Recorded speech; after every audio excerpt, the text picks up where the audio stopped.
Coming up tonight on 18 Eyewitness News. State representatives are wrestling with school funding in this year's legislative session. Also, mortgage help may be available for some Missouri homeowners. Plus, Ameren is changing the day when they test their Tom Sock warning system.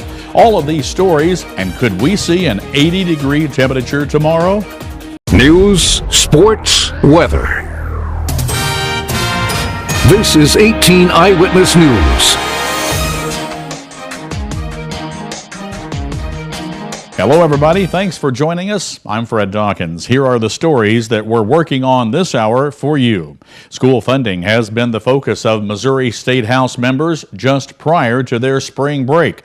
153rd District Representative Steve Cookson serves as the vice chair of the House Elementary and Secondary Education Committee. Cookson notes that representatives have had to wrestle with a funding formula instituted 7 years ago. And it called for an increase every year in state funding for elementary and secondary education. Well, with our economy, the state economy, the national economy, as it is, we've not been able to experience that kind of growth in revenue, so we've not been able to fully fund the formula. Cookson points out while legislators have not kept up with the formula, they have not made cuts to school funding, but have either kept it the same or given it a slight increase. Well, now Dustin Kopp is here in the studios. He's taking a look at our first forecast. Dustin, looks like some great looking weather on tap. Good evening, Fred. Good evening, everybody. Look at these temperatures right now. It is nice out there. 73 up in St. Louis, 74 here in Farmington. Fredericktown right now at 72, 71 in Rolla, 72 in Ellington and Van Buren. Really, really nice temperatures right now. The temperatures are going to continue to be nice with under clear skies this evening. 72 continuing by 7 p.m. By 9, 67, 61 by midnight with a southwest wind 10 to 15 miles per hour. A look at your bus stop forecast in the morning. It's going to be beautiful out there. 55 degrees under a sunny sky. Really can't complain. More details on your forecast that includes more warmer temperatures, although it also includes a lot of rainfall that's coming up later in weather. Attorney General Chris Koster will be sending representatives across the state the week of March 26 to provide information to consumers about the national mortgage settlement and to register folks who might qualify to receive benefits under that program. Koster says about $156 million is slated to help Missouri homeowners and people who have been foreclosed on. Koster noted that the settlement applies to 5 of the nation's largest banks: Bank of America, Citigroup, J.P. Morgan Chase, Wells Fargo, and Ally Financial. In the 18 Eyewitness News viewing area, the forums will be held March 26th in Wayne, Washington, Reynolds, and Butler counties, on March 27th in Stoddard, St. Francis, and St. Genevieve counties, March 28th in Madison, Ripley, and Perry counties, and on March 30th in Iron and Bollinger counties. For times and locations, click the link on this story at froggy96online.com. A Fredericktown man will spend 12 years in prison after pleading guilty to charges of involuntary manslaughter and drug trafficking. 25-year-old Stephen Harbor was charged with murdering 20-year-old Nicole Brown after he supplied her with a deadly cocktail of prescription drugs at a Perry County motel. Brown's body was found June 25th, and Harbor was arrested 2 days later. On Monday, he pleaded guilty to involuntary manslaughter and distribution of a controlled substance and waived his rights to a pre-sentence report. Circuit Judge Benjamin Lewis sentenced him to 7 years in prison on the manslaughter charge and 12 years on the distribution charge. Now, the sentences will be served concurrently. Harbor was scheduled to stand trial in June before Monday's plea deal. And when we come back on 18 Eyewitness News, Ameren, Missouri will be testing their Tom Sock warning system on a different day. That story is coming up only on 18 Eyewitness News. Ameren, Missouri is changing the day of their monthly warning system test at their Tom Sock facility. Engineer Alan Sullivan says the warning system was set up to let the facility's neighbors know of emergency situations. at Tomsock plant for both the upper reservoir and the lower reservoir, we wanted to institute a means of very quick notification of residents below the lower dam, the lower Tomsock Dam, or in the path of any floodwaters from the upper reservoir, including Johnson shut-ins. The system is comprised of 6 warning sirens with tone and voice capability.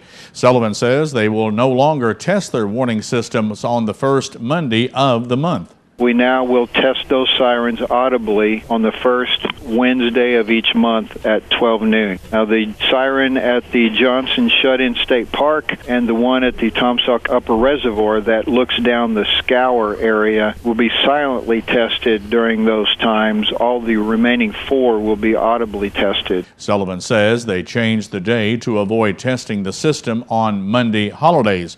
He adds if residents hear the sirens anytime other than the first Wednesday at noon, they should take them very seriously.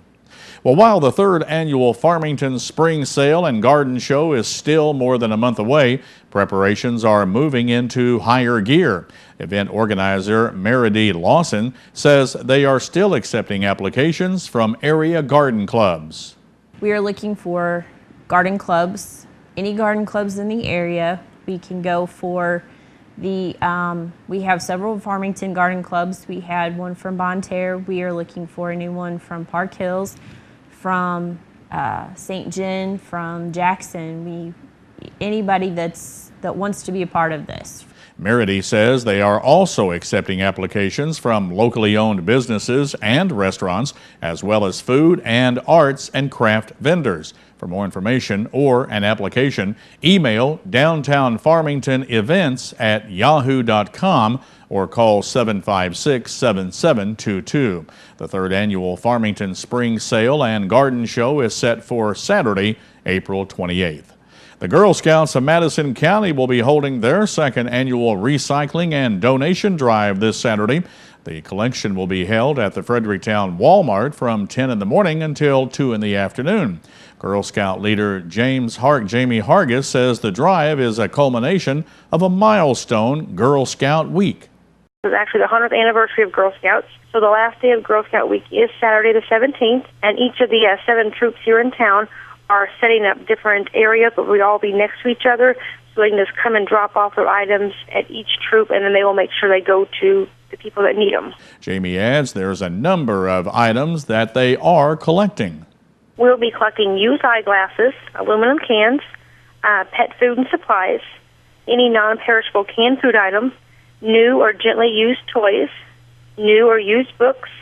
I would like new socks and underclothes, used old towels, and any new personal care item. Jamie says almost all of the items collected will be distributed in Madison County. And still to come on 18 Eyewitness News, the remarkable story of a woman who underwent brain surgery without a single visible scar. Don Arnold shows us how doctors did it. That's next in today's Your Health segment. But first, Dustin Kopp is over in the Storm Tracker 18 Weather Center. He's got to check on our weather, and he's coming up with that in just a minute. And welcome back. As we head through the next several days, temperatures are going to continue to be above normal, 20 to 25 degrees above normal. That is including the overnight lows. There's going to be plenty of sunshine tomorrow, and then wet times after tomorrow. So we'll give you all those details coming up in the 7-day forecast coming up in just a couple of minutes. But right now here in southeast Missouri, things are looking nice out there. 73 in St. Louis and Marble Hill, 71 in Cape Girardeau and down in Poplar Bluff, 71 right now in Rolla. Ironton right now at one of the warmer spots at 75, 72 in Piedmont and Fredericktown, Ellington and Van Buren. Here at the station, we have a temperature of 74 degrees under a clear sky. It's sunny out there, and it feels like 74. Current dew point at 50 with a 42% humidity. And look at that, southwest wind 18 miles per hour. It's a little windy out there, but not too bad. Here's what's in store for your day on Tuesday. Plenty of sunshine on your day on Tuesday. Nice warm temperatures, near 80 degrees, really can't complain. However, the next chance of rain is out to our west. That's going to be filtering off into our area and that's what's in store for the next several days after tomorrow. So your forecast lows tonight, not too bad. 50 degrees up in St. Louis and Ironton, as well as in Ellington. Rolla 49, 54 in Piedmont, 51 in Marble Hill, and 52 in Cape Girardeau. So tonight, low around 53. It's going to be clear and mild. Southwest wind 10 to 15, gusting at 25 at times. Tomorrow, look at this, high near 80, mostly sunny and warm, south wind 5 to 10. Don't be surprised if you see a couple 81s, 82s out there tomorrow afternoon. Next several days, look at this. After tomorrow, sunshine's going away for the next several days, unfortunately, but warmer temperatures are going to continue throughout the area. 80 on Wednesday with showers and thunderstorms likely. Showers and thunderstorms continue on Thursday with a high of 78, 76 on Friday. 76 on Saturday with showers and thunderstorms. Sunday is looking nice with a high of 74, partly sunny, and then more rainfall. Look at that, unfortunately, on Monday with a high of 70 degrees. So now look at our weekend forecast. Saturday, high 76 with showers and thunderstorms, low 58. On Sunday, partly sunny and going to be a nice day with a high of 74. Enjoy the warmer temperatures, but don't enjoy the rainfall, I don't think, because I guess rainfall will take over the warmer temperatures for this nice weather that we're going to be seeing for the next several days. Let's check out your Storm Tracker weather forecast. Fred, back to you. This is 18 Eyewitness News Sports.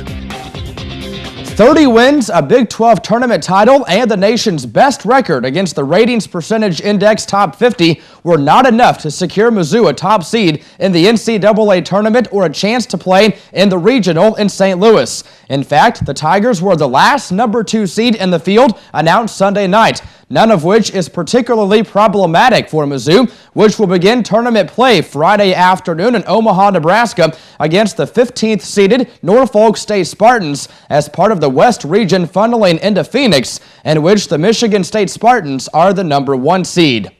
With goals by David Perron and Patrick Berglund, the Blues completed a home-and-home sweep of the Columbus Blue Jackets with a 2-1 victory Sunday night at Nationwide Arena. Blues goalie Yaroslav Halak made 33 saves, winning his career-best 8th consecutive game. The Blues penalty-killing unit turned away 8 more power play chances, extending its streak to 47 consecutive kills. The NHL record is 53 straight penalty kills set by the Washington Capitals. The Blues won a season-high 5th straight game. They continue their 7-game trip Tuesday in Chicago. While the Washington Redskins will get who they hope is their quarterback of the future in trading up with the Rams to the number 2 spot in the draft, the Rams get a motherload of draft picks that could get the franchise back on its feet. The Rams have agreed to trade their number 2 pick in the upcoming draft to Washington. In exchange, the Rams get Washington's first-round pick this year, number 6 overall, Washington's second-round pick this year, plus Washington's first-round picks in 2013 and 2014. Although both teams have agreed on the trade, it cannot be made official until Tuesday afternoon when the free agency and trading period begins. And still unable to project his return to the mound, the Cardinals nonetheless drew a sigh of relief upon learning that Chris Carpenter is dealing with a bulging cervical disc rather than a recurrence of career-threatening nerve issues. A battery of tests conducted over several days led to the diagnosis. During the last week, Carpenter has received an injection to his neck and has been prescribed heavy dosages of anti-inflammatory medication to address a condition he considers a nuisance rather than a threat to his season. Doctors in Florida and St. Louis made the diagnosis after Carpenter experienced gradual easing of discomfort for several days. However, his complicated medical history fed concerns about a nerve-related disorder that might create an open-ended question. General Manager John Mozeliak, the Cardinals training staff, manager Mike Matheny, and pitching coach Derek Lilliquist intend to determine early this week when and how to restart Carpenter's throwing program. And that's a look at sports. We'll be back with today's Your Live segment right after this on 18 Eyewitness News.